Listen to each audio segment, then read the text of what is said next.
Hi, my name is Brandon, and I'm an alcoholic and addict in recovery. When I was first coming into recovery, I had been in a treatment center about 9 days, and I've told this story before in these videos.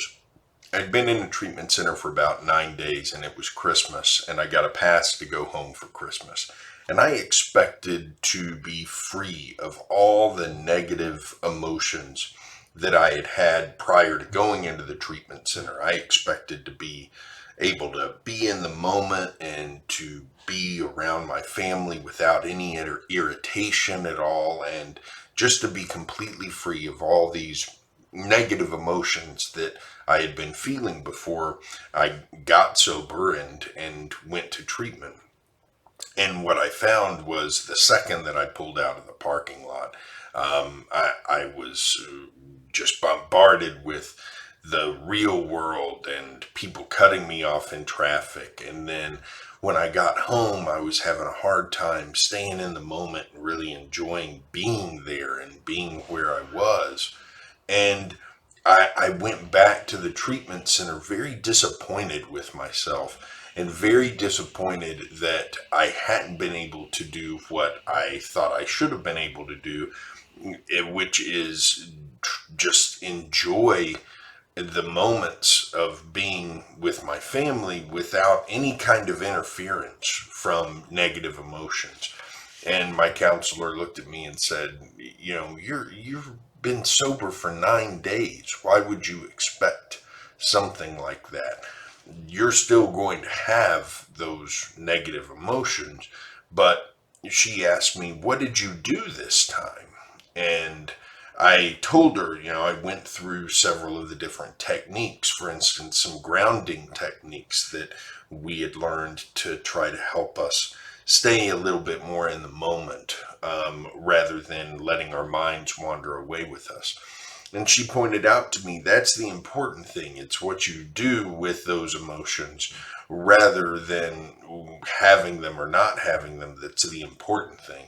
And in this situation, I had tried to do something positive with these emotions. I recognized them and said, okay, what's something that I can do to help this situation?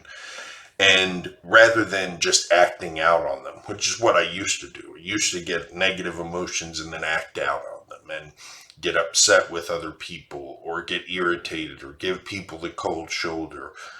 And so that's really the key. It's not that we're going to get rid of negative emotions. This has been important to me now for the last year and a half in recovery, is remembering that I'm not going to get rid of negative emotions.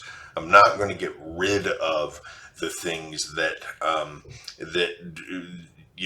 trying, when I'm trying to improve myself, there's always going to be things like fear and envy and anger and self-pity. Those things are not going to completely disappear from my life, but it's what I do when I recognize them being there that's important. And this came up, the reason I thought about this is it came up when I was reading some out of Fuck Feelings this morning by Michael I. Bennett and Sarah Bennett. And what they say about this is, that's why your primary goal is not to get rid of negative feelings and feel better, but to block them from controlling your behavior while you continue to act like a decent person. Don't stigmatize negative feelings. Even pacifists, yogis, and nursery school teachers get road rage under the wrong circumstances. Some people have bad tempers or are chronically grouchy, while others are stuck in situations that happen to hit their weak spots and drive them nuts. Either way, if you chastise yourself for having nasty feelings when you really can't help it, you usually make them worse. After kicking yourself, you're that much more likely to kick someone else. Besides, your nasty demonic side might be the part of the spark that makes you creative, funny, and energetic. While that side may not be easy to control or live with, you can try to use that negative energy in good ways. That last part, try to use that negative energy in good ways, goes back to something that I heard in an AA meeting once that stuck with me so much that I have a daily reminder on my phone to help me remember. And it says that it was someone who was saying that no matter what happens, whenever she feels a negative emotion, she goes out and paints a picture. She has a space that she goes to and paints, and just paints that emotion. And it helps her remember that it's not important that she did or didn't have the emotion, but what she did with it. That's what's most important.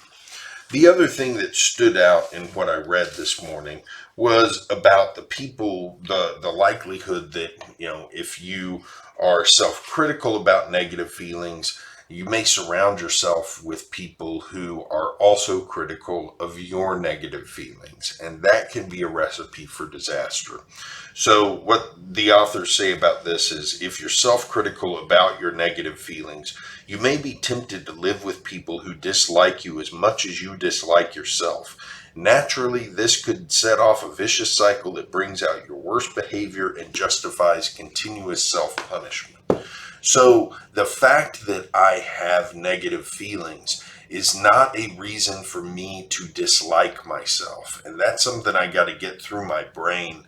And that's something I have to remind myself all the time, is that just because I have negative feelings, just because I experience self-pity, envy, anger, fear, all of these things, just because they're a part of my life, doesn't mean that I should dislike myself. As soon as I start disliking and disrespecting myself, all sorts of other things fall apart in life. And for a lot of people, they will, if they maintain an unhealthy view of themselves, they're going to find other people who also have an unhealthy regard for other people. And that's part of the reason that some people repeatedly find themselves in unhealthy romantic relationships, is that they don't have the respect for themselves that allows them to see and get rid of people who don't have respect for them either.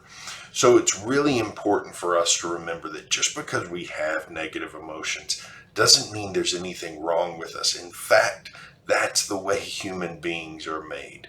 There's nobody in this world who doesn't experience negative emotions. But through the work that we do in any kind of spiritual program, we learn that what we do with those emotions is far more important than actually experiencing them. And as we learn what to do with these emotions, we find that their frequency starts to decrease. The more that I do positive things with negative emotions, the less they show up in my life. And so it's really important to learn that there's nothing wrong with feeling these kinds of feelings, but it's an opportunity for us to learn how to live in alignment with the values we find important. And so by choosing the things that we do with these emotions, that's how we can that's how we can truly align ourselves with those values.